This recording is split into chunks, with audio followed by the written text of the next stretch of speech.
a gente está na aula 3.1, negociação comercial, implementação, fechamento e avaliação. Então, nós vamos começar com esse slide, que a gente fala o que faz um bom negociador, né? Primeira coisa é ética, paixão por aquilo que você está fazendo, criatividade, você tem que se preparar o tempo todo, saber ouvir, mesmo que seja aquelas coisas que vocês não gostam de ouvir, mas a gente tem que saber ouvir, e persistência. Nessa unidade, o que nós vamos ver? A gente vai ver o processo de negociação da escola Harvard, como nós estudamos na aula 2.4. Então, é o que ele fala, preparação, tem o confronto, tem um acordo de framework em comum, que isso é uma nomenclatura nova, que cada lição, cada sessão que é apresentado, eles apresentam um conceito novo. Então, nós tivemos o maná, né? Nós tivemos a árvore da decisão, tivemos novamente tem o SWOT, tem as 5 forças de Porter, e aqui a gente vai falar um pouquinho do framework, o que é. Aí tem a apresentação das ofertas e a conclusão. Esse é o processo que nós iremos trabalhar. Agora, elaboração de framework, acordos e técnicas que auxiliam o profissional a se preparar para tomar decisões importantes. Pro, a gente não está vendo o slide, tá? Ah, não? Você está vendo? Não. Ah, deixa eu ver aqui. O que será?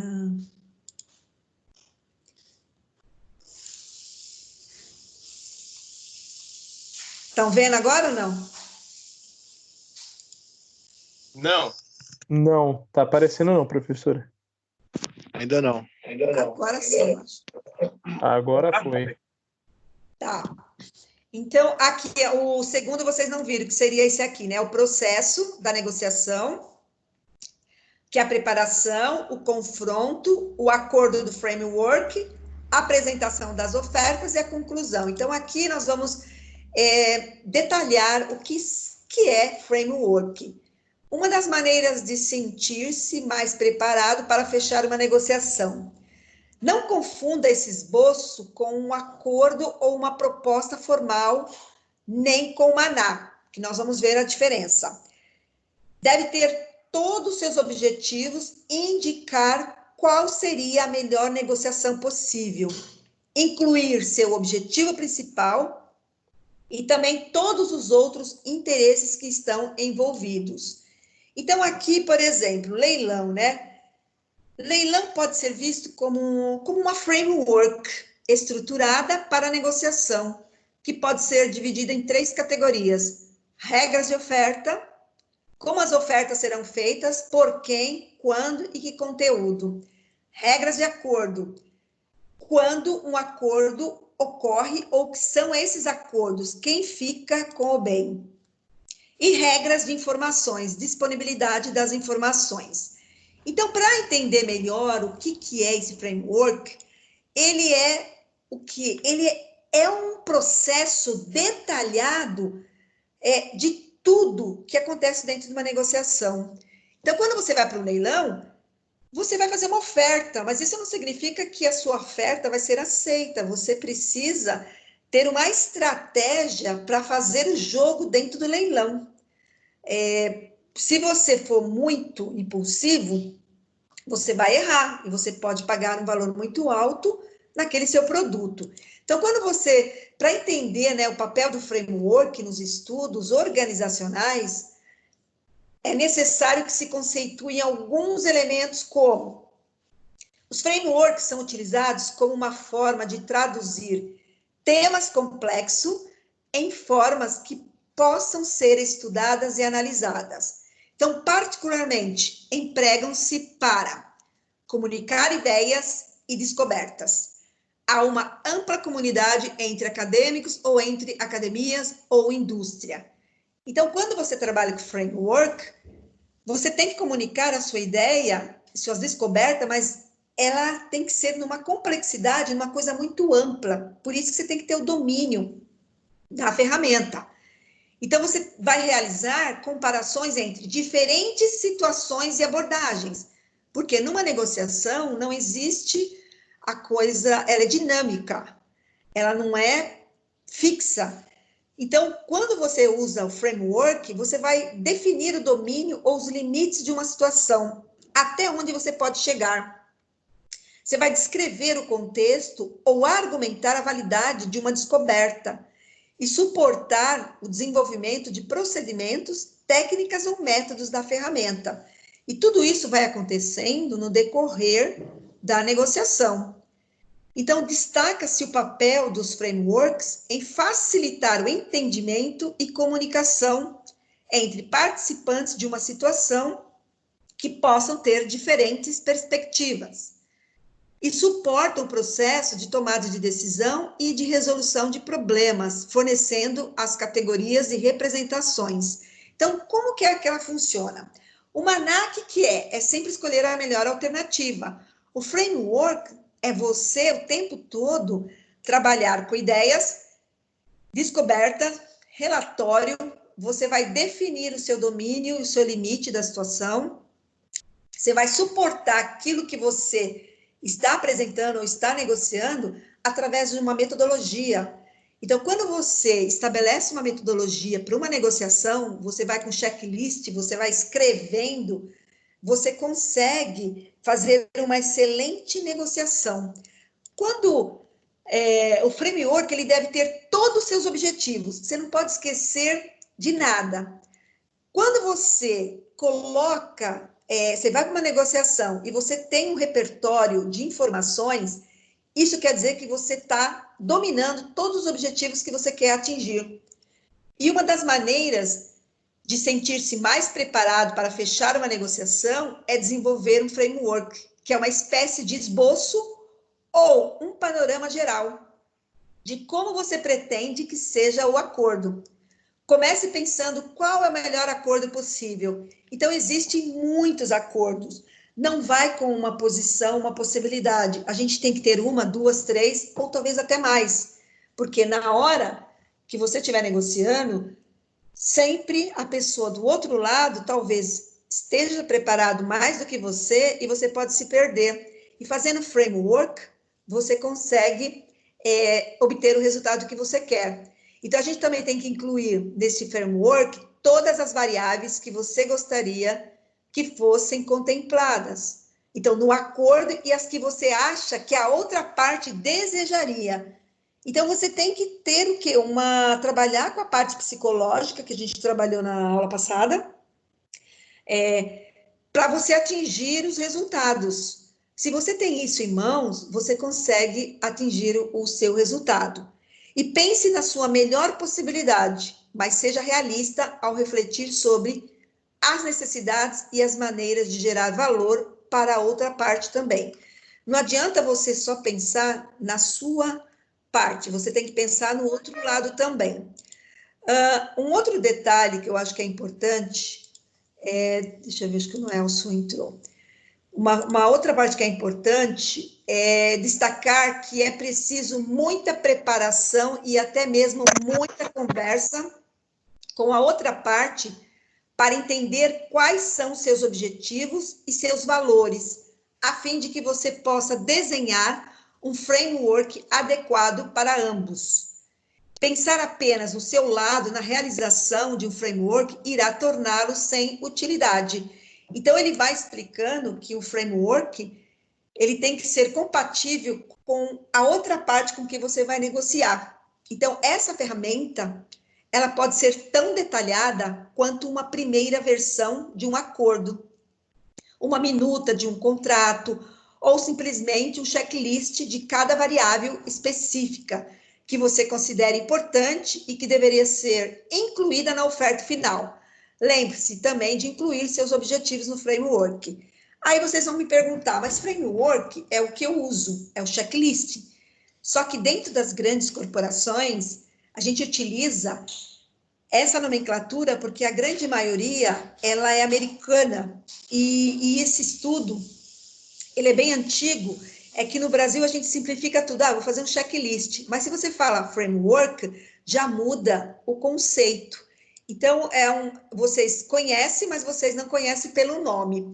E a gente fala assim, não confunda esse esboço com um acordo ou uma proposta formal, nem com o maná. que é a melhor opção que você possui. Caso a negociação não ocorra, né, será a sua melhor opção se você desistir dessa negociação. Então, a área de potencial acordo está entre esta e a sua melhor oferta possível, que normalmente é a primeira. Se você conhece uma nada, a outra parte, sua primeira oferta deverá ser um pouco pior do que a dela e o mais próximo possível da sua melhor opção. Quem acompanhou as aulas anteriores, a gente falou muito do maná e fizemos exercício. Então, fica muito claro quando você usa a melhor opção que você tem, mas você não leva só uma melhor opção, você sempre tem na mão outras possibilidades que possam agregar valor ao seu negócio.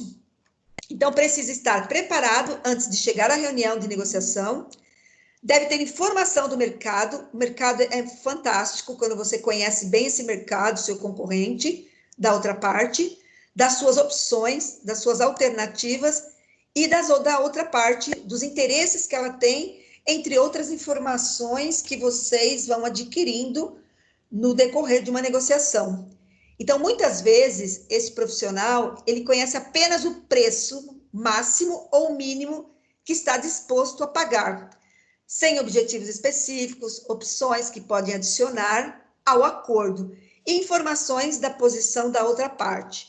Isso, às vezes, é um grande erro. Por isso que a gente fala, a preparação, ela é fundamental. Então, o bom negociador, ele precisa ter um objetivo bem definido. Caso não o tenha, ele passará todo o controle da negociação e de toda a situação para a outra parte, perdendo muito poder com isso. Então, ele não consegue saber quais questões fazer a outra parte, se está progredindo ou não, e se foi bem sucedido ao final do processo. Então, o framework, ele deve ter todos os seus objetivos e indicar qual seria a melhor negociação possível. Só assim você conseguirá saber se atingiu ou não o seu objetivo. Lembre-se de que, embora seja a melhor negociação possível para você, ela precisa ser realista, ou seja, garantir benefícios satisfatórios à outra parte. Então, deve ser um documento escrito que detalha os objetivos da negociação apenas para seu uso. Incluir seu objetivo principal e também todos os outros interesses que estão envolvidos. Então, gente, o framework, ele foca muito na questão de ter um documento escrito. Hoje, não vale nada se você fizer um contrato verbalmente, se você não tiver como comprovar, ele vai ser nulo. Então, nós temos que aprender a ter ele registrado, quando você vai para uma reunião, ter já os elementos para que você não se perca quando você estiver negociando com o cliente, porque o cliente, às vezes, ele está bem preparado mais do que o próprio negociador. Então, aqui eles falam também nessa unidade, que é o contrato, né? Que é um documento que registra um acordo entre duas ou mais pessoas para execução de alguma coisa, sob determinadas condições. Em tese, o que ele busca? A elaboração de um contrato para que as partes de um acordo tenham um amparo legal. É a mesma coisa quando a gente vai comprar um carro, a gente precisa ter esse contrato, porque ele pode ficar com dinheiro e você não ter a sua propriedade, que seria o veículo. Então, aqui a gente tem um exemplo, 2 amigos estão de acordo que o time de um deles não jogou bem na rodada do final de semana. Mas, nesse caso, eles não têm como usar argumentos legais para fechar o acordo. Portanto, o contrato é um acordo com termos que podem ser posteriormente contestados na justiça, caso não sejam cumpridos. Então, por exemplo, os jogadores, eles têm contrato, né? Então, ele sabe que ele recebe uma grana se ele fizer gol. Tem vários elementos que incluem dentro desse contrato. Então, qualquer pessoa, né, quaisquer pessoas são livres para fazer contratos entre si que determinam os direitos e as obrigações de suas relações, desde que não estejam infringindo nenhuma lei. Veja que cada país possui legislação específica que precisa ser respeitada pelo seu contrato. Esse é o mais um complicador de acordos interculturais, pois é preciso pensar nas leis de qual país ele será celebrado e se existem convenções internacionais que precisam ser respeitadas. Nós estudamos sobre negociação interculturais, quando a gente falou de negociar com o chinês, com o japonês, com o argentino, com o americano, cada um tem a sua forma. Então, às vezes você vai preparado aqui dentro do que você tem que negociar, só que a gente não viu o outro lado também, como é que funciona. Então, a gente precisa, por isso que o maná é importante saber o seu e saber o do outro também. Ele pode não abrir o maná para vocês, mas se você estiver preparada, você consegue extrair dele o mais importante. Então, é importante também levar em conta que cada país ele vai respeitar as leis e os contratos de uma maneira própria e que muitas vezes pode favorecer sua parte. Será que as cortes do país em que você celebrará seu contrato os respeitam normalmente? A gente tem que pensar, será que o nosso país é bem visto em alguns países? Tudo isso vai fazer a diferença. Firmar contratos em outros países é preciso levar em consideração o custo de defendê-lo, porque a razão de você conhecer a cultura daquele país que você está negociando, mesmo que esteja aqui dentro do Brasil. E tem empresa chinesa ou coreana aqui que eles levam muito em consideração as leis de lá e você tem que se adaptar. Então, é muito duro negociar com eles. Você foi até uma concessionária para comprar um carro novo. Durante sua negociação com o vendedor, ele prometeu que poderia instalar um rádio veículo. Ao assinar o contrato de compra e venda, você está tão empolgado que esquece de verificar se essa informação foi incluída na proposta e no contrato. Uma semana depois, quando vai receber seu carro, percebe que ele veio sem rádio e reclama. O gerente da loja lamenta o fato e informa que nada pode ser feito, visto que não há essa informação em nenhum documento. Ele está correto? Existe algo que você possa fazer? O que vocês acham? O que vocês fariam com relação a isso?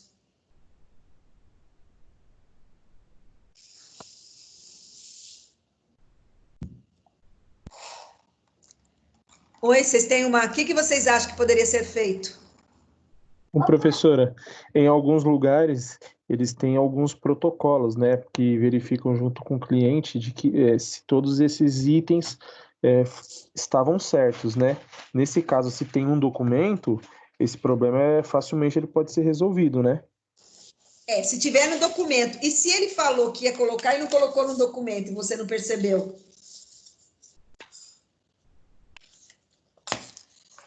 Aí fica mais difícil de comprovar, né? Pode ter sido uma coisa que quem comprou, que de repente extraviou, perdeu, ou não sei. Nessa questão aqui, ela é complexa, porque quantas vezes, às vezes a gente fica empolgado em alguma coisa e você não observa qual o defeito que tem aquele, ou o carro, ou aquela peça de roupa que você comprou, tá em oferta, vou levar. Quando você chega em casa, tá sem botão, tá sem zíper, tá descosturado, tem várias coisas que a gente não observa. Mas aí, não teve contrato, mas na questão de carro, teve contrato, mas não estava escrito que ele teria o rádio. Professora, Oi. Se ele tiver dentro dos 7 dias, né, ele pode se arrepender da compra e pegar o dinheiro novamente. Então, Sim. dá para se pautar por essa lei, né, por esse lado. O duro se ele passar esses 7 dias, né? Passou, já era. E não está no contrato, ele perdeu, né? Ele perdeu, né? Então, por isso que a gente tem que, quando vai assinar algum contrato, nós temos que ler ele na íntegra, porque é chato ler contrato, né? Mas ele é importante para que você depois não, né, fique estressado com o que o vendedor fez. Agora, além de ser chato, professora, tem termos que muita gente não entende, que não é do jurídico. Quando se trata de contrato, por exemplo, de parceria com a minha empresa, geralmente a gente contrata uma assessoria jurídica para pontuar todas as informações e deixar mais claro para a gente assinar o contrato. olha, isso é excelente. Por isso que as organizações eles têm advogados que tudo que acontece eles vão ler e vão ver se pode ou não, porque a parte jurídica, ela é uma área específica, ela tem terminologias que são desconhecidas pelo consumidor. Então, acho que é importante as empresas terem esse, né, esse profissional competente para fazer toda a releitura daquilo que se está negociando. Então, tem a parte tributária, tem a parte comercial, empresarial, existem vários tipos. Empresas multinacionais, os advogados, eles atuam com esse objetivo, né, de facilitar até para a empresa ou para o outro lado, até para a imprensa. Para você ter uma ideia, quando vai dar uma notícia, né, na mídia, uma empresa, ela contrata, ela fala para o advogado, chama e fala, ó, tá correto, a gente pode falar dessa forma, tem algum problema? Porque senão você pode falar coisas que não deveria para o público, ainda mais sobre algum produto que não está muito bem no mercado. Vou dar um exemplo que faz tempo que aconteceu, questão da gelatina Parmalat, não, teve com leite, gelatina foi na Bung, do leite foi com a Parmalat, que o leite estava vindo, acho que, contaminado, isso faz alguns anos, né? E aí eles pediram para um gerente de marketing falar sobre o produto, mas ele não soube responder algumas questões técnicas, e tinha que estar um advogado junto. Teve que interromper a entrevista para poder chamar uma pessoa técnica para poder responder o que eles estavam perguntando, porque o leite, a gente acha que é tudo igual, mas são vários fornecedores. Essa lata de leite em pó, a gente acha que tudo é do mesmo produtor, e não é, porque um produtor só ele não consegue atender a demanda. Então, ele tem que fazer acordos, contratos com vários produtores, e, lógico, o leite vai sair diferente.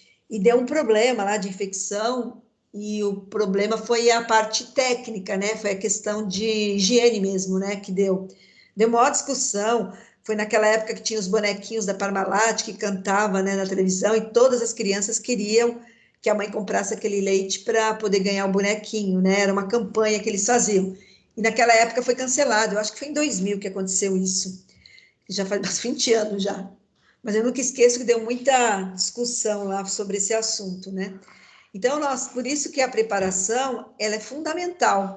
Então, nesse caso aqui, do que a gente estava falando do carro, né? É um pequeno detalhe. Se não tiver no contrato, já era, mesmo que o vendedor falou. Só que teve uma questão ética também, né? Se ele prometeu e não cumpriu, também ele quis enganar o cliente, né? Então, isso também não é legal, porque a gente falou de ética também, né? Você não pode prometer uma coisa e não cumprir. Então, talvez ele percebeu, ele leu, ele fez uma leitura daquele cliente, falou, esse cliente é fácil de eu enganar, porque a gente sabe que tem cliente que está muito empolgado e não presta atenção nos detalhes. Então, isso é uma coisa para a gente também ficar atento, né? O tempo todo. Bom, e aqui tem uma descrição que fala o seguinte, ó, Douglas está negociando com Jonas o aluguel de um apartamento e fez uma primeira oferta por e-mail no valor de 3.000 mensais pelo imóvel, em um contrato de locação de 5 anos. Jonas responde o e-mail dizendo que aceita o valor, mas que quer um contrato de apenas 3 anos. Então, recua, informa que não quer mais alugar o apartamento e encontra outro lugar para morar. Jonas decide voltar atrás e aceitar a proposta de contrato de 5 anos, mas Douglas já conseguiu outro imóvel e informa que não tem mais interesse por aquele apartamento. Jonas pode procurar um advogado e obrigar Douglas a cumprir sua primeira oferta. Se uma oferta formal for feita, a outra parte pode desistir dela? Em que situação? O que vocês acham desse caso? Pode ou não pode? Dá uma analisada.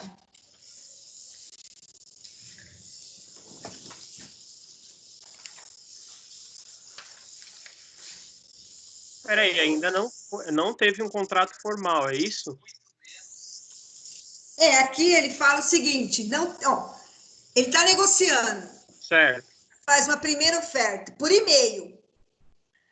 Já teve o aceite, vai ter que cumprir. Então, por e-mail. Jonas responde o e-mail dizendo que aceita o valor, por e-mail, mas que quer um contrato de apenas 3 anos. Uhum. Douglas, então, recua. Então, professora, mas ainda não houve um fechamento. Eles estão negociando ainda, né, professor? Ele não é obrigado a aceitar. Ele pode, por exemplo, se eu tivesse no lugar do Douglas e conseguir alguém que fechasse por 5 anos, eu vou recuar com o Jonas e alugar para quem quer 5 anos, entendeu? O e-mail é um documento formal? É um documento, mas é formal? Até quando você vai entrar em pequenas causas, se você tem algum e-mail, você consegue comprovar. Eu não sei, posso estar errado, mas eu já ouvi falar disso. Ele entra como... processo trabalhista usam muito e-mail, essas coisas, mas entra como formal? Formal não seria aquilo que é assinado e etc.? Então, exatamente. Mas, Douglas, ele é obrigado a cumprir? Para mim, não. Ixi, agora eu já não sei. Tô na dúvida. Para mim, não, porque não houve um fechamento. Então, mas quando é feita uma oferta formal, é necessário que ela seja o quê? Cumprida, formal. No entanto, aqui, ao se fazer uma contra-oferta ou contra-proposta, entende-se que automaticamente a primeira oferta foi o quê? Anulada. Recusada. Então, como Jonas, ele fez uma contraproposta para Douglas, isso significa que ele não aceitou a primeira oferta, mesmo que ele tenha aceitado os valores, né? Se você olhar esse caso. Então, Douglas não é obrigado a cumprir o que estava em sua primeira oferta, mesmo que tenha sido uma proposta formal nesse caso. Foi esse o entendimento que vocês tiveram? Foi isso que eu entendi, porque não houve um fechamento. Ele não falou, então, ok, nós fechamos por 3 anos e tal. Aí sim seria um aceite, né? Você precisa ter isso que você está falando, Fábio, perfeito. Não houve o quê? Faltou o quê? Um fechamento. Você precisa ter isso, né? O documento, tem empresas que é um documento e-mail, é formal, mas tem empresas que só diante de um contrato onde tenha testemunha que aceito. O e-mail, dependendo da ação, eles acham assim que é informal, mas tem empresas que aceitam. Depende do produto que você está negociando, que você está comprando. Mas nesse caso aqui, porque Jonas, ele fez uma contraproposta para Douglas, né? Então, ele não aceitou a primeira oferta, mesmo que ele tenha, né, aceitado os valores, ela aceitou. Então, Douglas, ele não é obrigado mesmo a cumprir o que estava em sua primeira oferta, mesmo que tenha sido uma proposta formal, porque é formal, isso que a Fabiana falou, está correto. Então, nesse caso aqui, né, ele realmente não vai aceitar. Por quê? Não houve fechamento. Isso que a gente tem começo, meio e fim. Tem um outro caso que a gente fala assim, Renato está comprando, esse caso aqui eu acho que eu não coloquei aqui no, deixa eu só dar uma olhadinha aqui. Aqui, deixa eu ver se só conferir se tem. Tá aqui. Renato está comprando o carro do seu amigo Luiz. Como são amigos de infância, eles acreditam que não haverá nenhum problema nessa relação e que não será necessário fazer nenhum contrato. Renato fez o pagamento a Luiz e começa a utilizar o veículo. Essa atitude está correta? O que vocês acham? Para mim, quando é assim, aí que tem que fazer o contrato. Exatamente. Porque senão vai ferir a amizade. Pode causar algum problema para eles? Pode, eles podem brigar no futuro. É que depende de quem está o nome do carro, né? Por exemplo, se foi vendido o carro, ele levou o documento para passar para o nome do amigo. Aí não tem essa necessidade de um contrato, porque o próprio Detran já justifica isso, né? Mas agora, se como no Brasil é muito comum passar no... pode continuar pagando no meu nome, por exemplo, num financiamento, aí eu acho necessário um contrato. E se for um dinheiro emprestado, gente, o que vocês acham? Você empresta para um amigo o dinheiro, aí ele fala que vai pagar em um mês, não paga, passa 1, 2, 3 anos, não pagou. Como que você vai comprovar que ele está te devendo? Não dá para comprovar sem contrato. Você acha necessário fazer um contrato para empréstimo de dinheiro? Não é comum, mas é necessário. Mas é necessário, né? Porque depois você não tem como comprovar e a pessoa pode falar, não vou te pagar. Exatamente. Tá, então não tem como negociar quando é dessa forma, né? E nesse outro caso aqui, você e um amigo começam a desenvolvimento de um aplicativo e o colocam na loja da Apple.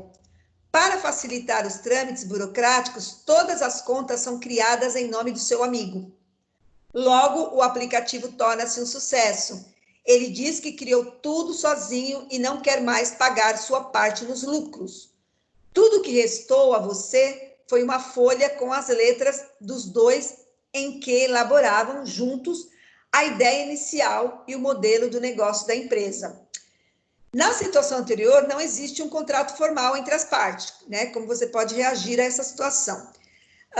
Nessa questão, não há nada a ser feito se todos os registros estão no nome do seu amigo. Você não terá nenhum direito. A única alternativa é que isso sirva de lição para agir diferentemente em outras oportunidades? Aqui são alternativas. A B. Com certeza você tem direito à parte da empresa. Para isso, basta levar a um cartório algumas provas de que você participou do desenvolvimento e pedir para ser incluso na distribuição dos lucros. Mesmo sem o contrato formal, você pode entrar na justiça usando a folha em que fizeram anotações para provar que você também participou do desenvolvimento. O juiz decidirá se você teve ou não ter parte nos lucros. Você deve coagir seu amigo usando apelo sentimental para que ele assine um papel afirmando qual foi sua participação. Essa declaração pode ser levada ao juiz, que decidirá posteriormente. Ou quando não existe um contrato formal, não se tem direito a nada. Qualquer julgador irá dar perda de causa e você ainda terá de pagar multa. Quais dessas alternativas, depois eu coloco novamente, que vocês acham que está adequada para essa questão? Nome do aplicativo, Facebook. O amigo que ficou com o nome, Zuckerberg. Aqui. Tem até história. Então, aqui, ó. A letra A, e realmente aconteceu isso lá, né? Realmente. Eu acho que com experiência no Facebook. E o restante também? O que vocês acham? Vocês acham que é a A? Sim, eu acho que é a A. Não há nada a ser feito se todos os registros estão no nome do seu amigo. Você não terá nenhum direito. A única alternativa é que isso sirva de lição para agir diferentemente em outras oportunidades. Sim, então, que nem aconteceu com Facebook, Apple. Aqui eles estão falando o seguinte: mesmo sem contrato formal, você poderá entrar na justiça usando a folha em que fizeram anotações para provar que você também participou do desenvolvimento. O juiz decidirá se você deve ou não ter parte nos lucros. Aqui, quando você fala a questão A, está correta. Só que você poderá, eu coloquei aqui, mesmo sem contrato, você tem que lutar, você pode lutar com o papel que você está levando lá e o juiz vai decidir sim ou não, mas claro que ele vai decidir. É isso que eu ia falar, professora. Com as outras empresas, na Apple teve vários problemas assim. O Felipe até sabe bem melhor do que eu. Levaram à justiça e dá. Exatamente. O da Apple tá há 20 anos, se não me engano, da Apple, desde quando abriu. 20 anos. Então, a alternativa aqui seria o quê? Essa mesmo, porque você pode até levar, mas vai você não tem nada a ver. Se você não tiver com o contrato assinado, não tem jeito, não adianta, tudo tem que formalizar. Infelizmente, a gente perde amigos, perde muita gente, assim, que é desonesta, né? Com essa questão. Eu já caí numa questão dessa, assim, de acreditar numa amiga, estava desesperada lá, e eu assinei, falei, não, fui fiadora, né? Puxa. E aí eu perdi uma casa por causa dela. Ela foi para a Europa, largou tudo aí, estava no meu nome, eu tive que pagar sem ter a casa, né? E ela tinha vendido. Foi difícil, então, mas isso logo no começo da minha, quando eu comecei, acho que eu estava com 25 anos, faz bastante tempo. Então foi um negócio bem complicado, porque você é inexperiente. Então, hoje eu não cairia nunca nisso, mas dependendo da sua maturidade, que você vai negociar alguma coisa, você às vezes é muito amiga, né? Era madrinha de casamento, então você tem todo aquele lado emocional, então você cai mesmo, né? Então é muito complicado. Mas hoje eu não cairia de jeito nenhum, porque hoje tem maturidade, né? E então, essas coisas a gente tem que tomar um certo cuidado mesmo, né? Você vai negociar. Bom, aí tem aqui, quando a outra parte da negociação faz a primeira oferta, suas opções são desistir da negociação, caso não atenda seus objetivos, responder que não está preparado e continuar fazendo questões para buscar interesses das partes. Quem está falando aqui isso? É da Fabiana? Não, da Adriana. Oi? Não é aqui não, Pro. É da da Adriana. onde é? Era o meu, professora. Tirei. Tirou, tá. Bom, então, quando a outra parte da negociação faz a primeira oferta, suas opções são desistir da negociação caso não atenda a seus objetivos, responder que não está preparado e continuar fazendo questões para buscar interesse das partes, ouvir atentamente e dizer que você também gostaria de apresentar sua oferta para buscarem uma solução satisfatória a todos. Estão corretas apenas quais afirmativas? 2 e 3.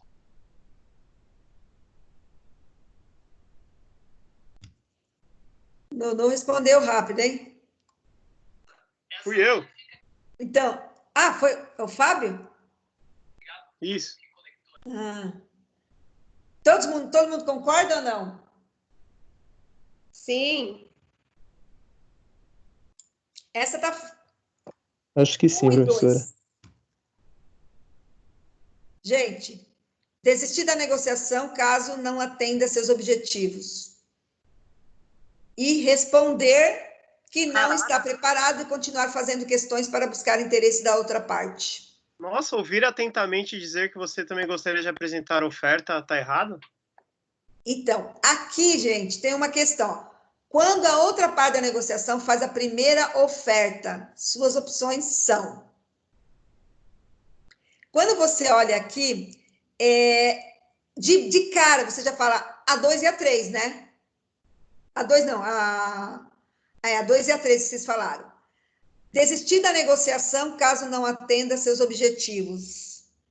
Aqui você vai escolher a primeira, assim, as duas que mais representam. Quando, lógico que a gente fala, ouvir atentamente dizer que você também gostaria de apresentar sua oferta para buscar uma solução satisfatória a todos. Por que ela estaria errada, essa questão? Puxa, não sei dizer. Quem saberia responder?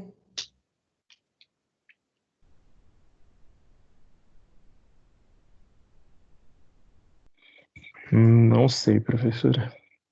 Então, aqui, gente, é porque como vocês, justamente isso, vocês não têm o contexto da história. Eu não tenho o comecinho lá explicando, né? Se a pessoa fez a primeira oferta, ela subentende-se que é um superintendente, é uma empresa de porte. Vamos colocar aqui um McDonald's.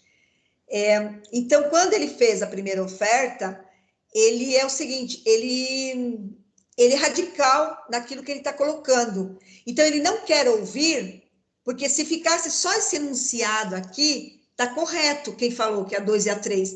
Mas nesse caso aqui, a pessoa foi muito intransigente, ela foi muito autoritária. Então, seria o quê? Ela vai desistir, né, da negociação, caso não atenda, né, os objetivos, e responder que não está preparado, porque vocês não estão com o contexto da questão. É isso que eu quis mostrar. Quando a gente coloca na prova o contexto, tem que ler todo o contexto para poder responder. Nesse caso, vocês não tinham. Eu tinha certeza que vocês escolheriam, porque estaria correto a 2 e a 3. Mas nesse caso aqui, eu não coloquei histórico. Por isso que vocês foram na 2 e na 3, que estaria correto. Tá? Eu só quis mostrar a diferença quando a gente trabalha com enunciado extenso, que vai explicando toda uma historinha, e quando a gente trabalha, quando você não tem toda o histórico, né? Então, estaria certa, vocês acertaram, mas aqui eu não coloquei só o histórico. Tudo bem? Ficou claro para vocês? Ficou, professora. Qual a diferença, né? Aqui, você vai a um supermercado e compra uma lata de milho verde dentro da validade. Ao chegar em casa e abrir a lata para comer, você descobre que o produto está estragado. Nesse contexto, no qual há uma situação de compra e venda entre as partes, sem negociação ou mesmo assinatura de contrato, como você pode resolver o problema? O supermercado não é obrigado a trocar o produto, afinal, ele não tem culpa, provavelmente foi um erro do fabricante.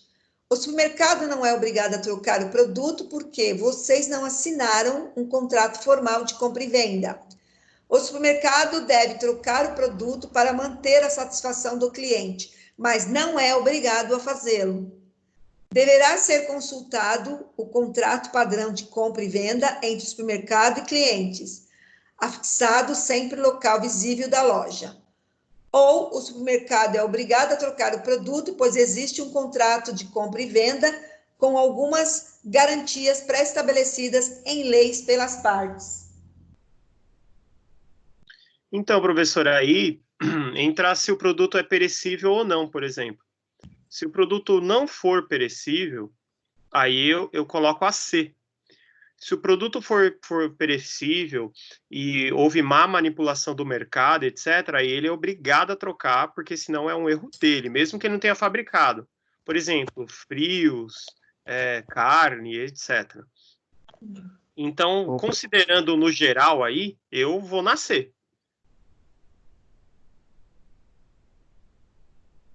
Então, mas e olha a E, o que você acha da E?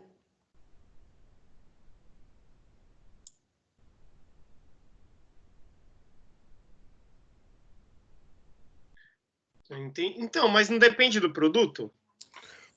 Professora, como eu trabalho um pouco mexendo com isso, perecíveis, é o seguinte, o importante de tudo é a nota fiscal, o cupom, né? Quando você sai com o cupom do mercado, isso dali já é como você comprou. Se o produto está estragado, o mercado é obrigado a trocar sim, e ele vai notificar o fabricante, passando o número do lote para o fabricante, e o fabricante verificar a qualidade daquele lote. Então, eles é obrigado a trocar, mesmo não sendo direto com o fabricante. Então, está correto aqui, por isso então, que é obrigado a trocar o produto, pois existe um contrato de compra e venda com algumas garantias pré-estabelecidas em lei pelas partes. Eu não sei se vocês aprenderam, tiveram a disciplina do consumidor, como é que chama? Comportamento do consumidor. Tivemos. Vocês tiveram? Foi presencial ou online? Foi presencial. É que essa daí eu acho que foi no segundo semestre, eu não lembro. Quem deu essa disciplina? Eu acho que foi a Geisa, professora. Não, ela foi online, essa. O comportamento do consumidor foi online? Foi, não foi? A gente fez aquela prova. Nossa, eu não sei porque eu tenho a Geisa na cabeça, sabe? Dela falando. Eu acho que ela foi... Foi online essa, eu acho. Foi? Ah, então foi online. Então, porque dentro do código, né, ele já existe há alguns anos, mas teve algumas modificações, então hoje o cliente, né, que é o consumidor, ele é obrigado, assim, se ele vai no mercado, antigamente não se trocava tanto, mas hoje você é obrigado a trocar, porque existe uma lei, né? Por exemplo, na Europa, qualquer produto que você vai, você pode trocar. Você comprou um sapato e viu que está com defeito, você vai lá e você troca. Você levando sempre o cupom, você tem que ter o comprovante que você comprou lá. Mas hoje aqui no Brasil, o brasileiro demorou muito para aceitar essas coisas, que ele não gosta de trocas, né? Mas hoje nós temos um código que nos ajuda o consumidor. Então, quem falou foi o Osmar, né, que falou? Que está correto mesmo, que seria o quê? É obrigado a trocar o produto, pois existe um contrato de compras e vendas com algumas garantias pré-estabelecidas em leis pelas partes. Então, agora, nós somos protegidos com essa lei, né, do consumidor. Então, só para vocês ficarem atentos mesmo. Agora tem essa aqui. A intensidade com que o negociador orienta suas ações para o relacionamento entre as pessoas e para as tarefas e seus resultados estabelece um modelo de posicionamento estratégico da negociação. Nesse sentido, um dos modelos preconizados é denominado integração, que consiste em ignorar o conflito, enterrá-lo, afastá-lo ou fugir dele. Consiste na busca conjunta para a solução das divergências, antagonismo. Consiste na ênfase sobre os interesses de relacionamento, na minimização das diferenças existentes entre as partes conflitantes. Ocorre quando uma das partes, para atingir sua solução preferida, impõe-se sobre a outra, que vê frustradas suas expectativas de perda. Tem início no ponto em que as partes estão empenhadas em uma batalha na qual ou se ganha ou se perde, parecendo haver, porém, um relativo equilíbrio de forças e alguma interdependência.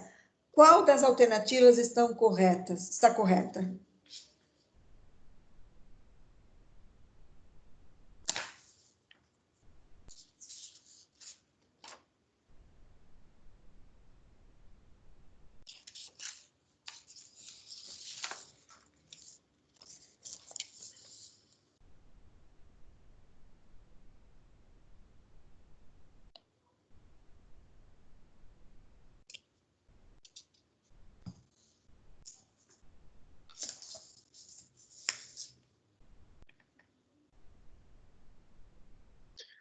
Integração seria B, professora? O restante acha qual?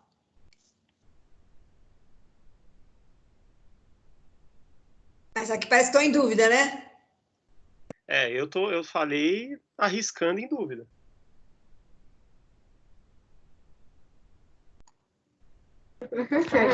Também estou na dúvida. Qual que você está? Dúvida de qual? Eu tô achando também que é a D, professora. Eu acho. Todo mundo acha que é a D? Não, eu falei a B de bola, tá? Você falou a B. Consiste na busca conjunta para a solução de divergências e antagonismo, e a D ocorre quando uma das partes, para atingir uma solução preferida, impõe-se sobre a outra, que vê então, frustrada. É que eu estou pensando na integração, né? A gente está pensando o quê?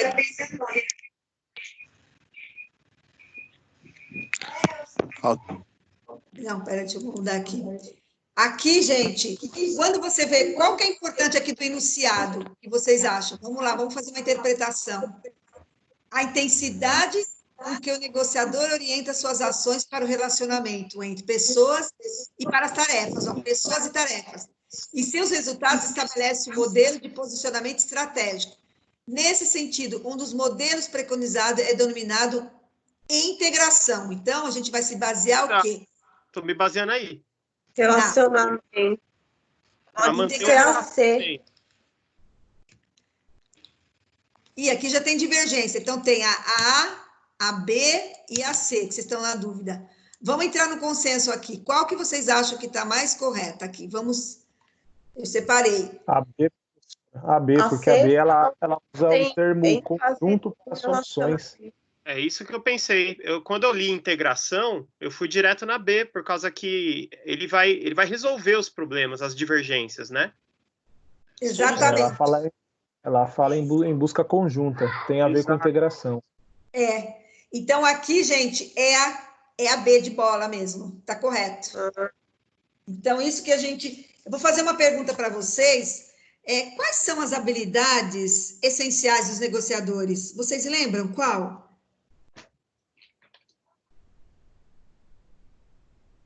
O que vem na sua mente quando fala quais são as habilidades essenciais dos negociadores? Na minha mente vem Administrar conflitos. planejamento, análise. E tem um fator importante que eu falei numa aula. Ouvir? 2.3. Oi? Ouvir? Não, saber interpretar o comportamento humano e as reações das pessoas é uma das partes muito importantes. Separar relacionamentos pessoais dos interesses. Evitar estruturar um relacionamento em função de um acordo. Então, tem a principal que a gente faz, saber ouvir, lógico, também, né?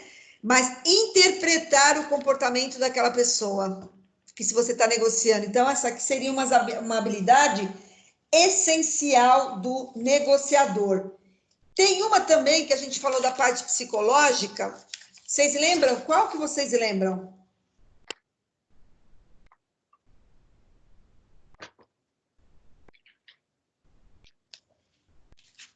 Você tem que fazer uma leitura do que da pessoa?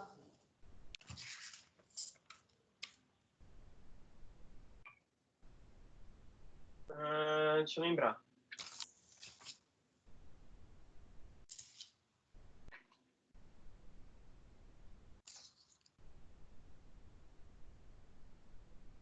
Lembra daquela síntese dos estilos? Quem lembra da síntese dos estilos? Que era catalisador, apoiador, controlador, analítico. As ferramentas psicológicas, professora, seria... as ferramentas psicológicas. Disponibilidade, escalonamento, reciprocidade, ancoragem. Isso mesmo. Confiança. Isso é super importante, gente, lembrar dessa ferramenta psicológica dentro da negociação. Quando você começa a usar, você não perde o processo, você consegue se superar, porque você consegue fazer uma leitura, né? A gente tem que ser psicólogo também quando você está na empresa, quando você está negociando, né? Então, é isso mesmo, Fábio, você lembrou bem. Aqui nós temos uma outra questão, que as negociações são constantes no mundo dos negócios, nos relacionamentos diários, e tantas outras situações que nem se percebe a importância desse processo. Então, uma negociação se caracteriza por ser um processo que... Essa aqui eu acho que vocês têm que ler bem para vocês acertarem. Vou até separar ela para que vocês analisem.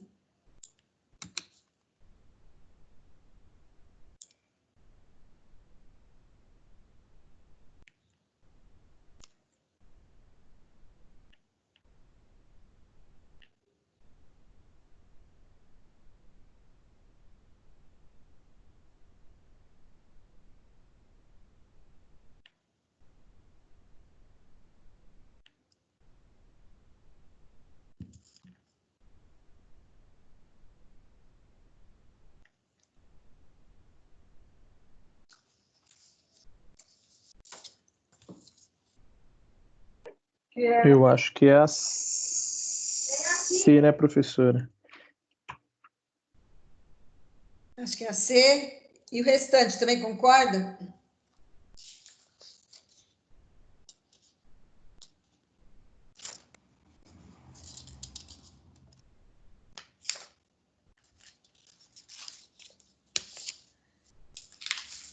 Eu concordo, tá? É a C, sim, concordo com a C. Porque na negociação você não tem que buscar o objetivo só o seu, né? Tem que estar em comum. E os outros também estão em dúvida? Eu estou entre a C e a A. Alguém está em dúvida dessa aí? Dá uma lida no...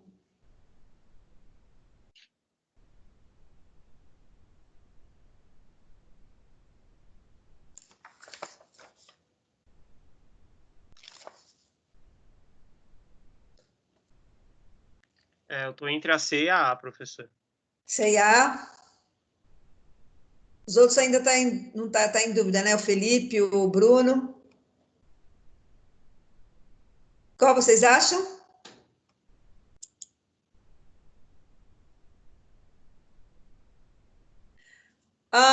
Qual é o percentual que você está mais forte, o Fábio? Na A ou na C? Eu estou gostando mais da A.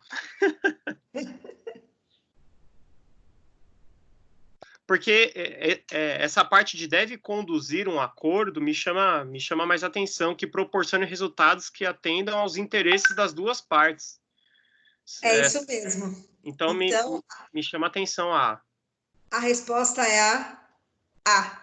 Exatamente. Quem não respondeu, ou estava na dúvida, então ficou essa questão aqui. Gente, eu já estou trabalhando algumas questões que eu vou toda a aula a gente vai fixar algumas questões para que facilite no dia da nossa avaliação, que será em junho. Eu sei que tem um mês ainda, mas eu tenho que começar a trabalhar porque tem muito conteúdo. Você coloca os slides nas unidades. Eu tentei procurar para estudar para a prova e eu não achei. Eu coloquei o resumo, a nossa última aula. Colocou o resumo, né? Não cada slide, né? Porque eu coloquei o resumo para facilitar para vocês, né? Mas eu vou colocar todas as aulas e fica mais fácil mesmo para vocês. Nossa, assim, que aí separa por tema. Eu funciono muito bem assim. Legal. Alguém falou para vocês já viram aquele caso, 2 irmãs e uma laranja? Vocês lembram disso? Ou não? Puxa, não lembro. Alguém lembra, se algum professor já falou, porque a Geisa é bem criativa, ela sempre passava isso para vocês, assim, mas eu não sei se ela passou, porque eu não cheguei a conversar com ela. Bom, mas qualquer coisa vocês me falam. Isso aqui é o seguinte, ó, preste bem atenção, não está no slide, mas eu vou relatar para vocês. 2 irmãs discutiam sobre quem ficaria com uma laranja, que estava em cima da mesa. Ambas queriam a laranja e brigavam por ela. A mãe, que estava cansada de tanta discussão, decidiu intervir e dar uma solução definitiva ao conflito.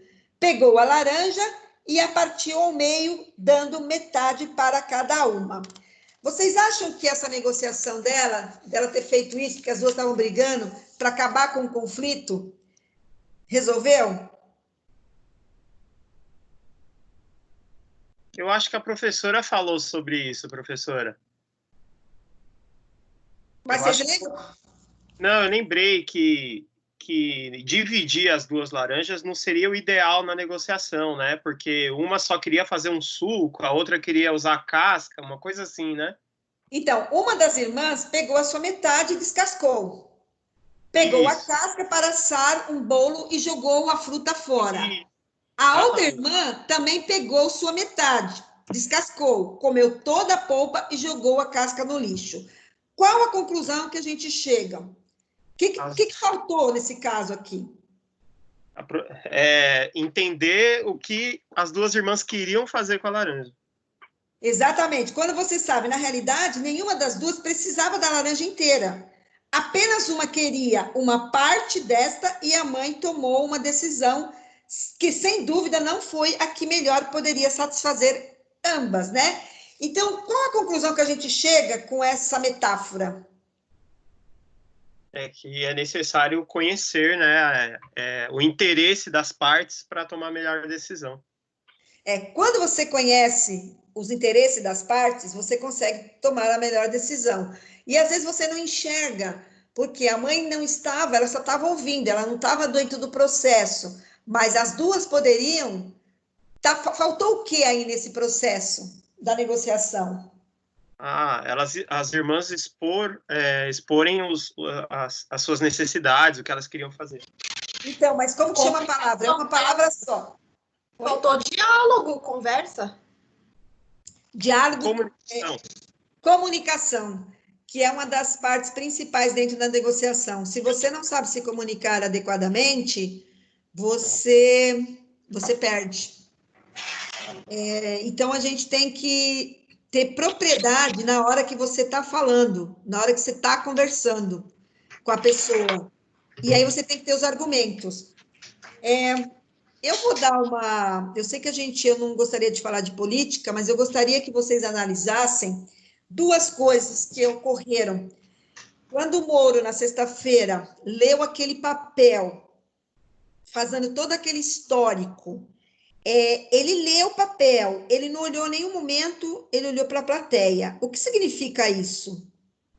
Quando você não olha para a pessoa, o que significa? A gente está fazendo uma leitura. Aquilo que eu falei, a gente está estudando o nosso guerreiro, não o nosso adversário, o nosso competidor. O que significou? Quem assistiu esse episódio prestou atenção nisso, de como ele expressou a comunicação dele? Eu assisti, professora. Ele não olhava muito, lia um pouco, ele olhava um pouco para baixo e etc. Então, a leitura que a gente faz de uma pessoa que toma essa postura, porque é um juiz, né? Um juiz ele tem que ter propriedade na hora que ele está falando, ele tem que convencer a pessoa. Mas quando a pessoa não olha, dentro da psicologia, você vai analisando todos os componentes. O que faltou para ele ali? Talvez se ele olhasse, ele ia passar mais franqueza, transparência. Confiança, mais segurança, mais transparência. Então, mas professora... Oi. Ali não era uma situação onde ele tinha que falar mais para as câmeras do que propriamente para as pessoas, que ali eram todas subordinadas dele? Ali não faltou um pouco de experiência dele de lidar com as câmeras e não o fato dele ler, porque ele é um juiz. Se pegar várias entrevistas, vários julgamentos que foi televisionado, pequenas partes dele, ele também está lendo. Exatamente, Adriano. Eu ia até colocar isso, que no julgamento do Lula, ele leu pra caramba também. Exatamente, porque ele não é um cara de televisão, da comunicação, ele não é um político propriamente dito. Não ele mesmo. É um juiz que está virando político. O político que é profissional, ele é tão dissimulado que ele não precisa ler nada, ele engana facilmente. É só pegar o Geraldo Alckmin como exemplo, ele olha muito para as câmeras. Sim, mas numa questão dessa, vocês, então, tá vendo como vocês pegaram bem? Isso que eu queria chegar. Ele é um juiz a vida inteira, foi 22 anos, e ele se tornou ministro há 1 ano e pouco. Então, quando você vai mudar de papel, de uma posição, você ainda traz, né, o seu perfil. Então, você já vai estudando o perfil daquela pessoa. Se você vai negociar com uma pessoa igual o Moro, você tem que ter elementos, você tem que fazer o framework que a gente falou no começo. Ser bem detalhista em todos os processos, escrever, aquilo é chamado de frameworks que a gente falou no início da nossa aula. Uhum. Percebe que como ele é bem didático nessa questão, porque o juiz ele precisa de leis, ele precisa colocar no papel tudo aquilo, todos os detalhes. É verdade, então, professora. Foi bem diferente, por exemplo, o discurso do Bolsonaro. Ele levou até um framework, entre aspas, mas ele mal leu. Ele leu no final. Não, e por isso que ele foi até mal avaliado, foi uma unanimidade, né? Porque ele não seguiu um script de falar 1, 2, 3, 4. Tudo que ele falou não gerou conexão, nada com nada. No final ele falou e não disse nada. Se então perdeu. Ele não seguiu também. Aí, tanto que usam como diálogo a fala do Bolsonaro só o final, porque foi a única parte que ele leu. Exatamente. Então, você percebe que a diferença, quando eu falo para a gente estudar a parte psicológica do seu competidor, com quem você vai negociar, ela é fundamental para você entrar na mesma... como é que chama a palavra que você falava, Fábio? Você lembra? Eita. É âncora, chamado de âncora, né? Quando você entra na mesma sintonia que a outra pessoa. Então, você tem que conhecer sempre, olha a diferença. Agora é um mundo que a gente está vivendo, que está muito mais aberto a essas negociações políticas, de vocês analisarem, por exemplo, quem assistiu Roberto Jefferson, quem assistiu a live dele? Eu não assisti. Então, Só tô assistindo as lives de música, professora. É que eu pego exemplo para trazer até em sala de aula, para assim, uma coisa atual. Mas é muito interessante quando você começa a analisar, você vai vendo o perfil, porque ele já é macaco velho, ele já há quantos anos, né, na política. E como ele fala, ele olha, ele se expressa, ele quer falar a verdade, né? Mas aquilo que você também falou, Fábio, do Alckmin também, tudo isso dentro da negociação é passado vídeos para a gente para poder analisar. Por exemplo, o vídeo que vocês vão assistir, que eu falei que está na aula 3.3, do Daniel, você vai olhar e vai falar, poxa, que garoto. Daniel não, é Diego Falek. Você vai olhar e vai falar assim, pô, mas ele é um jovem, parece um garoto, ele é novo, mas você vai ver o conteúdo que ele tem, né? E lá vai ter algumas objeções também, vocês vão analisar, tem acho que 3 questões, e descrever o que ele está falando sobre a negociação, como é que ele conseguiu, como é que ele atingiu o resultado, o que ele fez. E isso é legal porque você vai, a partir daí, você vai analisando todos os aspectos. Tem gente que tem domínio da ferramenta, tem o domínio da comunicação, a comunicação ela é fundamental dentro de um processo organizacional, dentro de um processo de negociação, dentro de um processo, se você é um empreendedor, você consegue vender o seu produto pela forma como você se expressa. E para isso você pode treinar. Tem muita gente que treina. O próprio Roberto Jefferson falou que ele treinou muito, ele teve que contratar uma consultoria para poder melhorar, porque perguntaram para ele sobre 3 pontos positivos e 3 erros, né, que o governo está fazendo, né? Positivo, ele falava assim, acabou com a corrupção. O segundo, ele deu personalidade ao governo brasileiro. Terceiro, reforma da Previdência, que ninguém conseguiu fazer. Agora, os 3 erros, Bolsonaro, ele é sarcástico. Então, nossa, isso aí é uma faca de 2 gumes. Tem maus resultados e você ser irônico. Então, ele era muito irônico, o Roberto Jefferson. E ele teve que melhorar nisso, então ele contratou uma profissional para poder melhorar esses aspectos, porque era uma característica do perfil dele, né? Então, e outra coisa que ele faz, ele briga muito com a imprensa, ele bate, e aí o que acontece? A empresa desconstrói diariamente o perfil dele. Então, vai desconstruindo e vai fazendo a cabeça das pessoas. Então, nós, como profissionais, a gente tem que analisar os 2 pontos, né? Que é diferente. O Lula, ele tem aquele poder de trazer as pessoas para si, como ele conseguiu. Então, você vai analisando esses perfis, e aí você vai vendo como negociar com cada um, como é que eles funcionam. Eu estou falando de política porque política está muito evidente ultimamente e facilita você fazer o entendimento que a gente está fazendo hoje.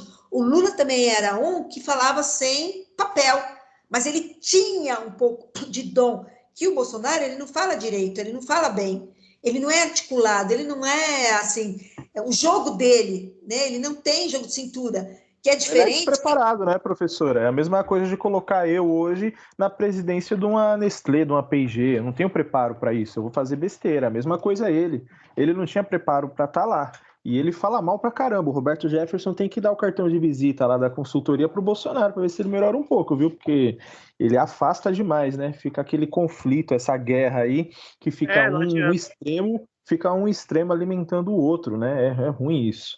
Então, mas isso que você está falando, a importância de nós, como profissionais, ter uma preparação adequada para o cargo que você vai exercer.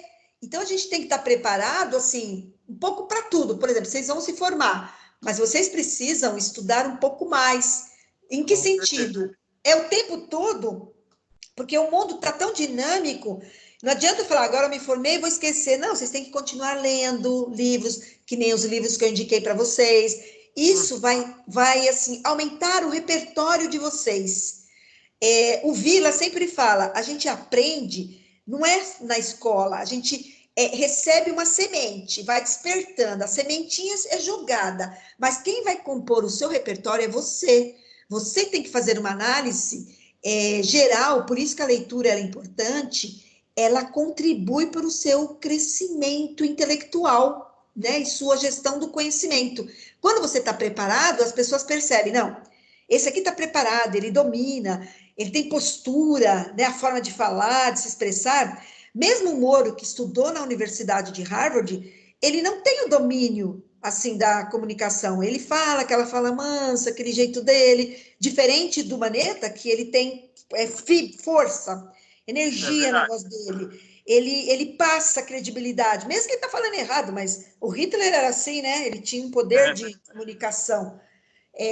Então, é o jogo da comunicação, e a negociação é tudo isso que eu estou falando para vocês. O jogo do bom relacionamento, professora. Sabe o que me lembra? Vou fazer um parâmetro bem rápido e sair da política um pouco, que fica mais fácil. Na seleção brasileira, passaram vários técnicos. Exemplo de um desses técnicos foi o Dunga, não sei se vocês lembram. Eu lembro. O Dunga comprou uma briga com a Rede Globo e a imprensa. Ele não abria coletiva, e nossa, foi uma briga lascada.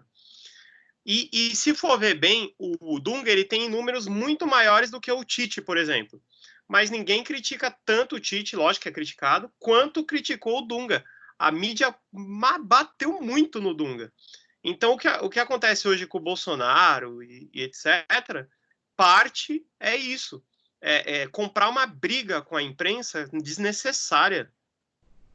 Exatamente. Então, nós temos que ter essa visão. Quando você começa a enxergar o que está na sua frente, fica muito claro, mas quando a pessoa não está preparada, ela não enxerga isso. É a mesma coisa, a gente está discutindo aqui, numa negociação, se eu falar assim, quem que vocês preferem, o Lula ou o Bolsonaro?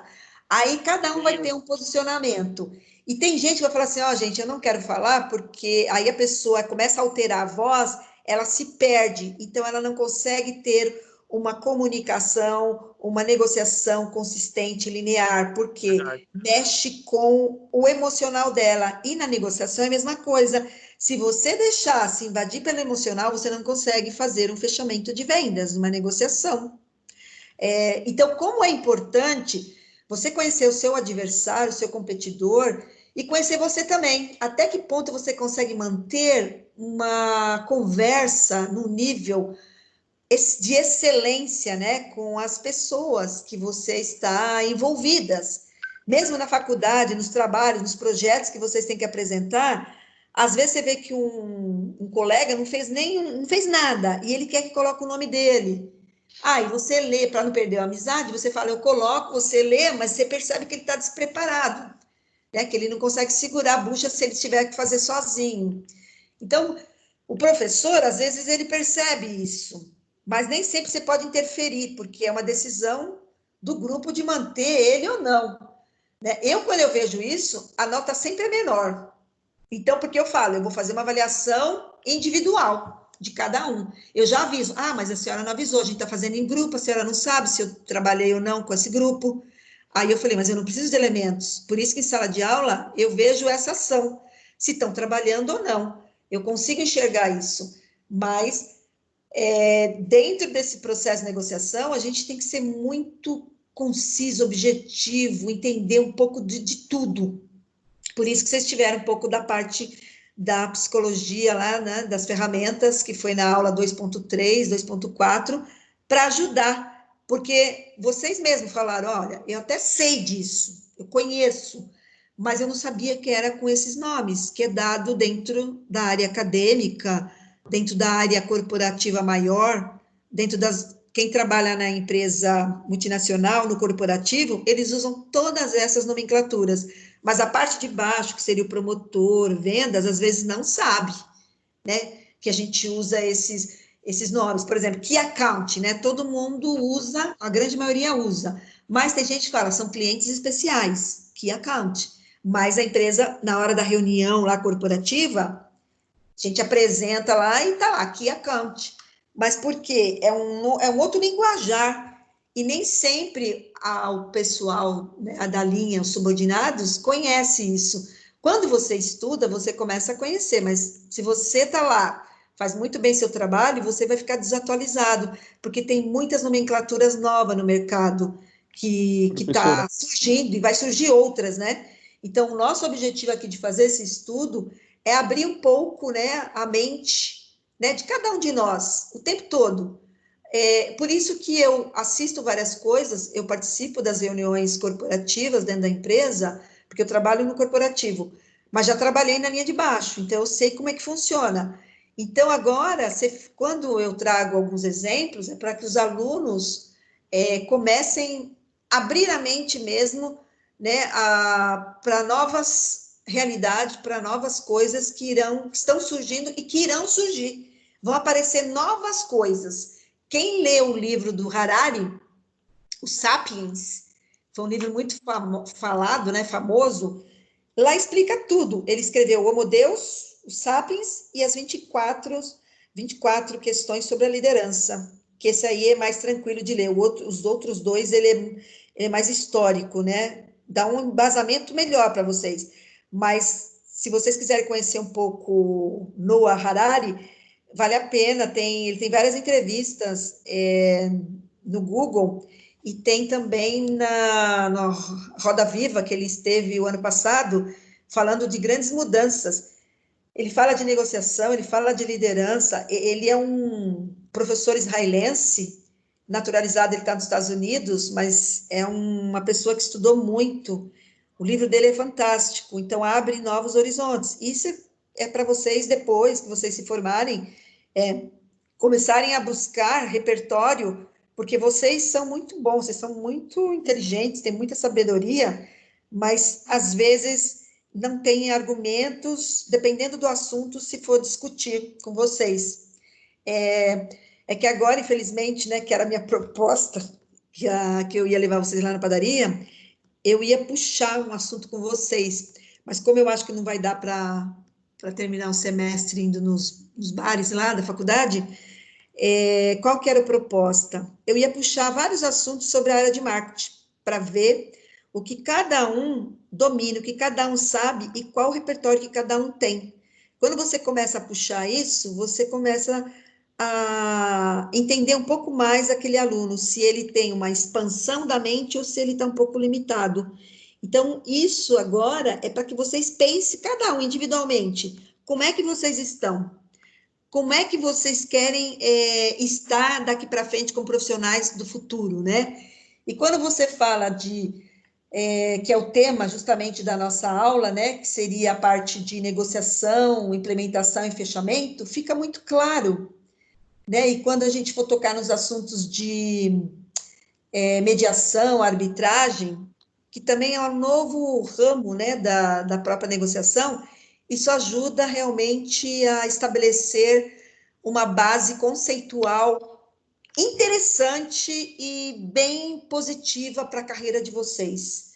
É só vocês analisarem isso que a gente falou agora.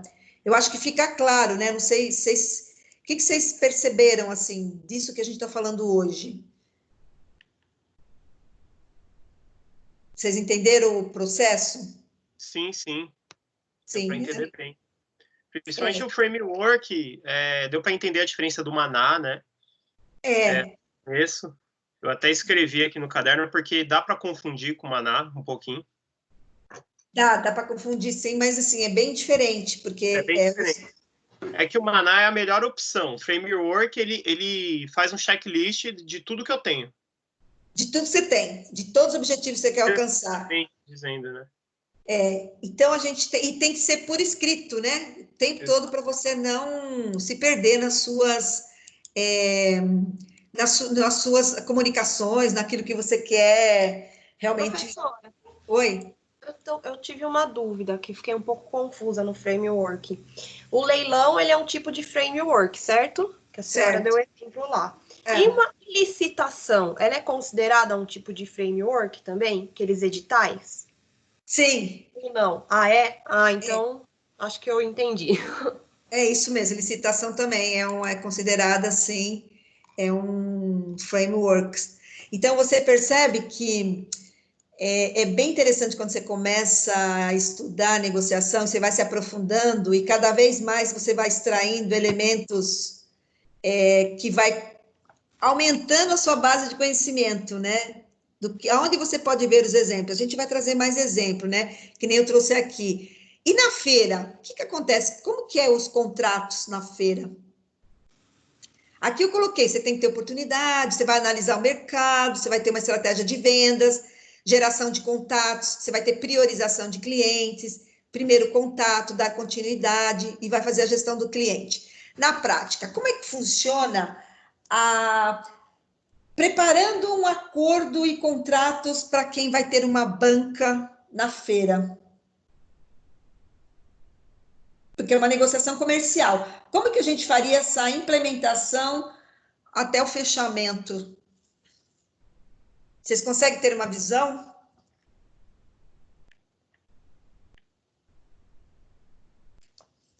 Tem que analisar o ponto, né?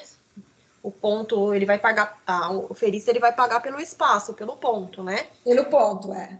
E o que ele vai fazer, ele tem que estar iguais a todos os outros feiristas, estar legalizado, porque senão qualquer um chega lá na feira e abre uma banca e começa a vender. E não é assim, eles têm as regras deles, me parece, né? Tem as regras. O contrato, como que é? Formal, informal? Deve ter algum contrato formal com a prefeitura. Senão ele não consegue nem estar lá. Acho que sim. Ele tem que pagar ou não? Com certeza. Sim, ele tem que pagar. Deve ter fiscalização com esses caras. Tem, com certeza. Tem fiscalização, sim, porque não é qualquer um. Tem fiscalização até com artesanato. Então, imagina a feira. Artesanato. Aliás, tudo, né? A prefeitura, ela cobra tudo, né? De que você... dos taxistas, né? Principalmente, você tem que pagar alvará, né? Que é caríssimo, né? E Uber não paga, né? Quer dizer, agora acho que parece que eles fizeram algum acordo que tem que pagar alguma coisa, né? Porque no começo eu não pagava nada, né? Mas o projeto da Uber é tão bom, porque é uma cooperativa, que ele vai diluir e não vai ficar pesado para cada motorista igual o taxista. Por isso que os taxistas ficam revoltados, né? Tem um negócio. Então, por exemplo, na feira, qual que é mais fácil negociar? Na feira ou com Uber ou taxista? É mais fácil como consumidor, professora? Como consumidor na feira. Na feira, né? Tá. Então, vocês percebem que cada tipo de negociação vai depender do tipo de empresa que você vai negociar, né? É verdade. Um exige mais complexidade e a outra não. Então, na feira, a gente vai conquistar os nossos clientes, a gente vai ter uma estratégia de vendas, né? Que todo feirante tem. É só você observar. Agora, com aquilo que a Fabiana falou, a gente tem que ouvir, vai ter que analisar o mercado. Aqui é o mercado do Burger King, né? O McDonald's, quando entrou no Brasil, ele foi pesquisando, eles eram os únicos, né? E até surgir outras empresas parecidas. Agora, qual o diferencial quando você fala assim? Você vai preparando o acordo de contratos, você vai gerar conflitos em negociação comercial, terceiro em negociação comercial e revisão do desempenho em negociação comercial. Quando você fala preparando um acordo, como é que a gente prepara um acordo?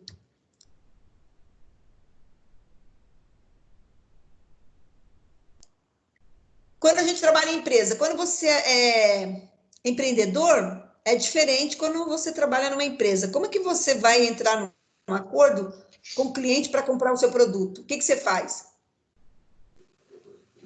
Você faz uma reunião com ele para primeiro colher todas as informações, para depois colocar tudo no papel. Exatamente. Quanto tempo demora para a gente finalizar um contrato?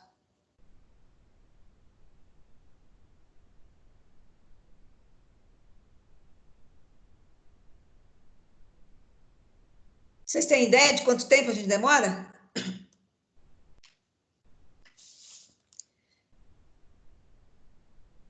Então, gente, tudo vai depender do quê? Vai dependendo do quê? Do seu cliente, né? O nível de complexidade daquilo que você quer negociar. E os conflitos? Como é que a gente resolve os conflitos?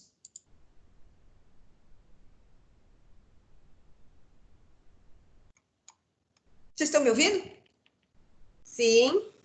Como que resolve um conflito dentro de uma negociação? Diálogo, né? Chegando a um comum acordo que esteja bom para ambas as partes. E se for por telefone? Por telefone, depois você pede para formalizar por e-mail. Tá, que nem você falou, tem o preparo. Então, uma boa saudação, apresente-se brevemente, expresse gratidão, fale sua proposta, marque uma reunião, agradeça pelo tempo da pessoa e dê continuidade à conversa. Então, a gente tem que ter estratégia de como você vai fazer essa negociação. Não existe um script, a gente tem que ter mais ou menos um roteiro pré-estabelecido, porque isso facilita, né? Quando você fala eficiência das propostas, tenha alguns modelos de propostas, elimine informações desnecessárias, tenha senso de urgência, destaque os resultados, 5 páginas no documento, 10 slides na apresentação, isso é de backup para que você fique com você essa proposta, para você não esquecer nenhum detalhe, porque a gente pode esquecer, né? Então, quando você fala reunião inicial, você, cliente, marcar reunião com domador de decisão. Será que ele é realmente o domador? Ou ele pode ser erros comuns, excesso de informação, arrogância, desinformação e falta de foco. A gente tem que tomar muito cuidado esse tipo de negociação. Vou dar um exemplo de uma negociação de uma consultoria que foi na empresa falando que eles eram os melhores. Só que eles não perceberam que na conversa sempre soltava no final de alguma frase um palavrão. E aí a empresa era uma empresa tradicional e era tipo esse cara que está aqui, ó, na tela. Chegou toda pomposa, toda maquiada, né? Era uma mulher. Só que nós não compramos, porque ela não soube, foi um erro muito comum. Ela chegou, falta de foco, né? Fazendo coisas que não contemplava naquela realidade. Então, isso, e pode ser outros erros. Qual outro erro que pode ser? Tá certo você chegar numa negociação de óculos escuros? Nunca. Nunca, né? Porque as pessoas precisam ver você olhar. Quando você vai negociar, você tem que trabalhar com o seu olhar. Quando você fala aprofundamento do escopo e envio da proposta, aqui você já fez o framework, você já fez o maná, você pode ter feito as 5 forças de Porter e você pode ter feito... O que mais que a gente poderia ter feito aqui? Análise SWOT. Análise SWOT. Então, todas essas ferramentas que a gente vai usar para o resto da vida, quem trabalha em empresa, né, organizacional, eu já uso, acho que mais de, sei lá, uns 20 anos essa ferramenta, porque todo ano tem o planejamento, e você tem que estabelecer como é que você vai negociar com cada área, né, de que forma. Então, a gente tem que montar... Quando você monta essas ferramentas, facilita o seu processo. Todo mundo já sabe o que é uma maná, todo mundo já sabe o que é uma frameworks, né? Você já sabe quais são as partes, né, psicológicas que você tem que atingir, né? E aí você tem que ir aperfeiçoando cada vez mais. Outro elemento, né, de uma boa apresentação, né? Significância, estrutura, simplicidade e ensaio. Você tem que ter isso muito bem dentro da sua proposta. Então, como funciona, né? As boas apresentações. Significância cria paixão, paixão atrai a atenção do público, e a atenção do público leva à ação. Pergunte a si mesmo, você tem paixão pelo que você está fazendo? Se eu perguntar agora para vocês têm paixão por aquilo que vocês estão fazendo hoje, dentro do trabalho de vocês? Vocês gostam?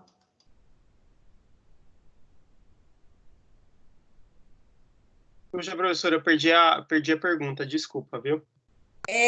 Vocês têm paixão pelo que você está fazendo hoje dentro do seu trabalho? Sim. Sim, né? Quantos por cento?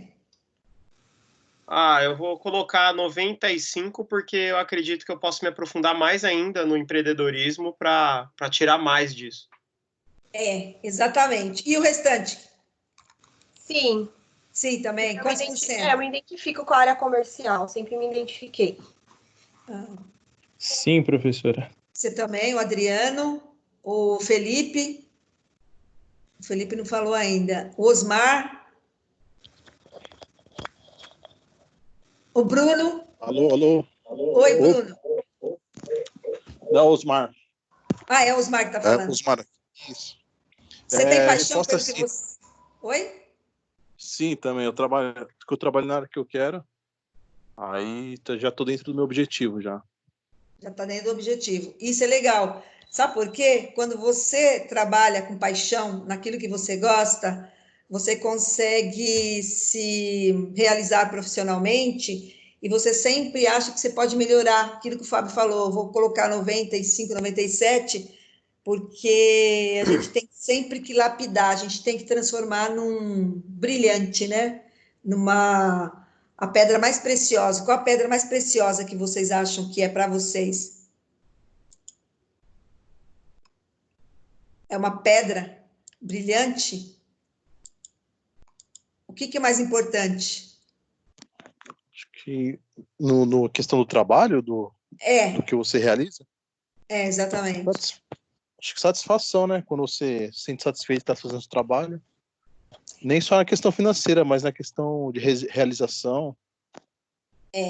Quando você se realiza, você consegue trabalhar com um pouco mais de humor, com um pouco mais de alegria, porque trabalhar com tristeza, você não rende, você não produz. Então, aqui a gente tem que visualizar ideias, você tem que criar pontos chaves, você tem que impressionar, a gente fala a plateia, mas você tem que impressionar as pessoas que têm convivência com vocês. E eu vou te dizer mais, até amigos também. Não que você quer ser mais que o outro, mas você para você negociar, porque a gente negocia também com amigos, né? Você tem que ter esse ponto de vista, você tem que ter esse poder de visualizar as coisas de uma forma diferente. Você não pode estar fechado. A gente tem que abrir, se você não concorda, você dá seu ponto de vista, mas tem momentos que você tem que ficar calado, porque às vezes o que a pessoa fala, ela pode ofender você. Então, é um exercício, quem trabalha com negociação, é muito rico esse tema, ele faz você a cada vez mais te desafiar para novos horizontes, para novas propostas, e isso vocês vão vendo que é um crescimento, é um aprendizado e uma evolução como ser humano. Então, isso é fundamental. Então, dentro do que a gente falou hoje, né, dentro da proposta, eu queria saber o seguinte: quando vocês estão trabalhando, vocês utilizam a negociação ou não? Todos vocês utilizam? Professora, Sim, eu professora. utilizo. Sim, Sim, né? Vocês concordam que para negociar o preço ele é bem complexo? sim, com certeza. É onde pega, acho que o problema maior pega na negociação de preço. Sim. Porque tem a parte que o ideal tem o mínimo e tem o ideal tanto para o cliente ou para você ou para ambos, né? Então a gente tem que saber fazer essa. Sempre vai chegar no preço final, tá caro. É que a Juliana não está aí hoje, mas ela comentou na aula, acho que nas aulas passadas, sobre o preço, né? Que ela compete com grandes concorrentes, né? E sempre cai em preços, né? E aqui a gente tem que pensar nessa preocupação dos nossos interesses e do outro. Acomodação, colaboração, competição e evasão, né? Quando você pensa nessas 4 abordagens, como é que eu estou? Sou competitivo? Eu tenho a colaboração? Como é que funciona dentro do meu produto? Porque cada produto, gente, ele é diferente, existem formas diferentes de vocês negociarem. Não é a mesma coisa você negociar um pão com uma padaria no português, como um automóvel ou uma franquia, é diferente.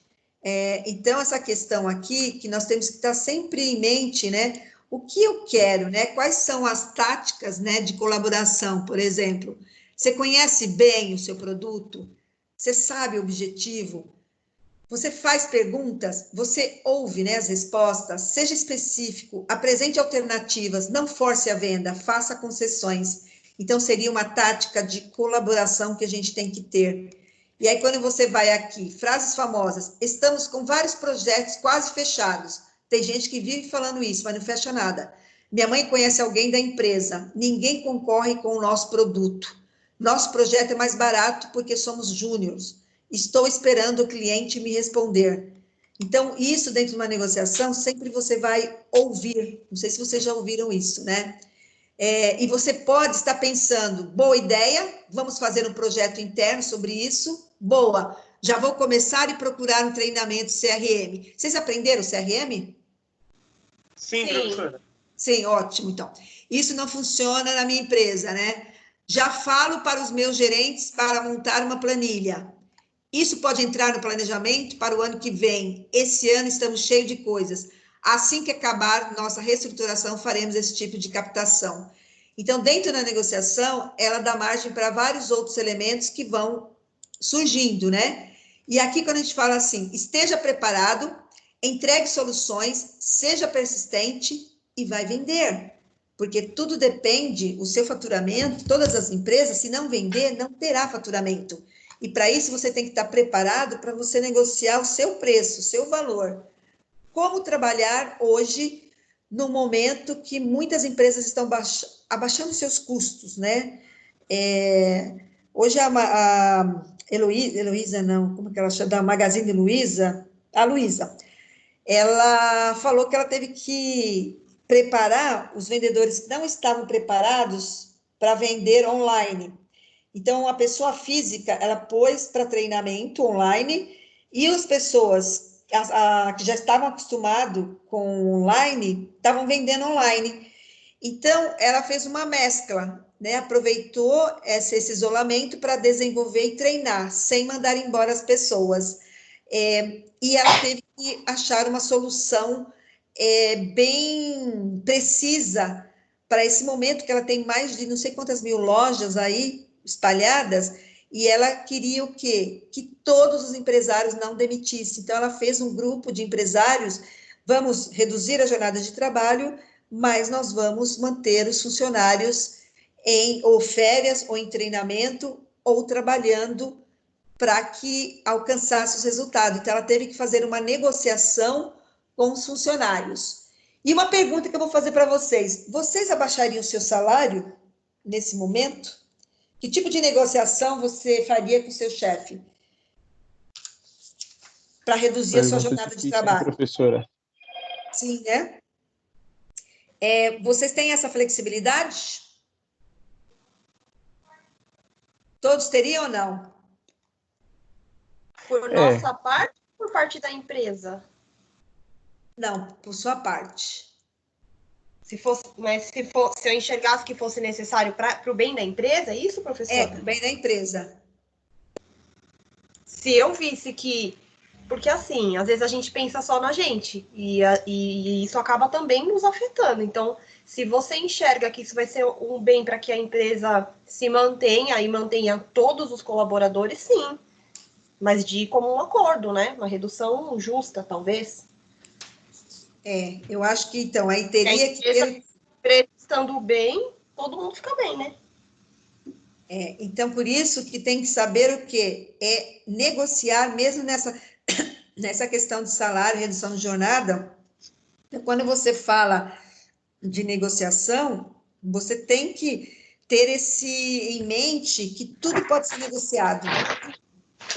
Se você tem o conhecimento, você consegue vencer e pode até falar, olha, a minha equipe, eu posso deixar uma pessoa em casa, mas eu trabalho meio período, ela trabalha uma outra parte, quer dizer, um dia sim, um dia não, existem vários tipos de negociação. E aí, se eu perguntar, vocês estão preparados para fazer um processo de mudança em vocês?